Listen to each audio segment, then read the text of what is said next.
Hi friends, welcome to Preejasamayal. இன்னைக்கு நம்ம சேனல்ல பார்க்க போற ரெசிபி ஜாஃப்னா கறி மசாலா.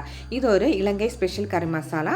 அங்க எல்லா நான்வெஜ் ரெசிபீஸ்க்கும் இத போட்டு செய்வாங்க. இத யாழ்ப்பாணத்து மசாலான்னு கூட சொல்லுவாங்க.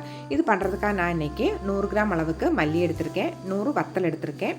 இதோட 2 ஸ்பூன் அளவுக்கு சோம்பு, 2 ஸ்பூன் சீரகம், 1 ஸ்பூன் வெந்தயம், 1 ஸ்பூன் மிளகு, ஒரு 8 ஏலக்காய், 8 கிராம்பு, ஒரு 5-6 துண்டு பட்டை எடுத்திருக்கேன். அப்புறம் கறிவேப்பிலை, இது ரெம்ப இலை. இந்த இலை பிரியாணிக்கெல்லாம் போடுவாங்க. பிரியாணியில் நல்லா பிரியாணியோட ஸ்மெல் எல்லாம் ரொம்ப நல்லாயிருக்கு. இது போட்டேன். இது எல்லா பக்கமும் கிடைக்காது, எனக்கு கிடைச்சதுனால நான் போட்டிருக்கேன். இது இல்லைன்னா நீங்கள் ஸ்கிப் பண்ணிக்கோங்க. மற்ற எல்லா மசாலையும் சேர்த்து நம்ம இதை பண்ணிடலாம். கறிவேப்பிலையும் ரொம்ப இலையும் நான் காய வச்சு எடுத்து வச்சுருக்கேன். இப்போ இது எல்லாத்தையும் ஒரு பெரிய பாத்திரத்துக்கு ஒன்றாவே மாற்றி நம்ம இதை வறுத்தெடுத்துடலாம். எல்லாம் நல்லா வறுத்தெடுக்கணும். அப்போதே மசாலா நல்லா மணமாகவும் டேஸ்டியாகவும் இருக்கும். இந்த மசாலா இன்றைக்கி என்னோடய அத்தை தான் செய்கிறாங்க. அவங்க வீட்டில் செஞ்சு ரொம்ப நல்லா இருக்குனாங்க. அவங்க இன்றைக்கி எனக்கு இதை பண்ணி காட்டினாங்க. இப்போ இது எல்லாத்தையும் நல்லா வதக்கிடலாம். சிம்மிலே வச்சுட்டு நல்லா வதக்கி எடுத்துடலாம். நல்லா எல்லாமே நல்லா புரிஞ்சு வர்ற அளவுக்கு இதை வதக்கி எடுத்துடலாம். இது இன்றைக்கி கொஞ்சமாக தான் செஞ்சுருக்காங்க. அவங்க சும்மா எனக்கு செஞ்சு காட்டுறதுக்காக இது பண்ணியிருக்காங்க.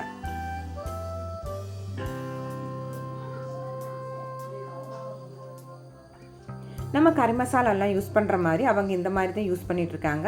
எல்லா குழம்போடையும் நம்ம சாதாரண மிளகாய்த்தூள், மல்லித்தூள் எல்லாம் சேர்த்த பிறகு கறி மசாலா சேர்க்கும்ல, அந்த மாதிரி இதை கொஞ்சமாக சேர்த்துக்கலாம். இதில் மசாலா நம்ம பட்டை, கிராம்பு இதெல்லாம் போடாமல் செஞ்சிங்கன்னா மீன் குழம்பு கூட போட்டுடலாம். மசாலா சேர்த்தனா நம்ம மீன் குழம்புக்கு அது யூஸ் பண்ண முடியாது. மற்றபடி கூட்டு, சுண்டல் குழம்பு, சிக்கன் குழம்பு, மட்டன் குழம்பு, முட்டை குழம்பு எல்லாத்துக்குமே நம்ம இதை கொஞ்சம் கொஞ்சமாக போட்டுடலாம்.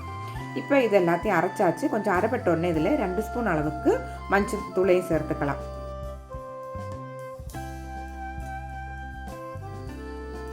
இப்போ இது எல்லாத்தையும் நல்லா அரைச்செடுத்தாச்சு. இது ஒரு பாத்திரத்துக்கு மாற்றிடலாம். இப்போ இது நல்லா ஆற விட்ட பிறகு நம்ம ஸ்டோர் பண்ணி வச்சுக்கலாம். ரொம்ப நல்லாயிருக்கும், நல்ல மணமாகவும் இருக்கும், குழம்புக்கு எல்லாமே ரொம்ப டேஸ்டியாகவும் இருக்குது. இது ஒரு தடவை நீங்கள் வீட்டில் அரைச்சி ட்ரை பண்ணி பாருங்கள். ட்ரை பண்ணி பார்த்துட்டு எப்படி இருக்குதுன்னு ஃபீட்பேக் எனக்கு சொல்லுங்கள். வீடியோ பிடிச்சிருச்சுன்னா லைக் பண்ணுங்கள், ஷேர் பண்ணுங்கள், சப்ஸ்கிரைப் பண்ணுங்கள்.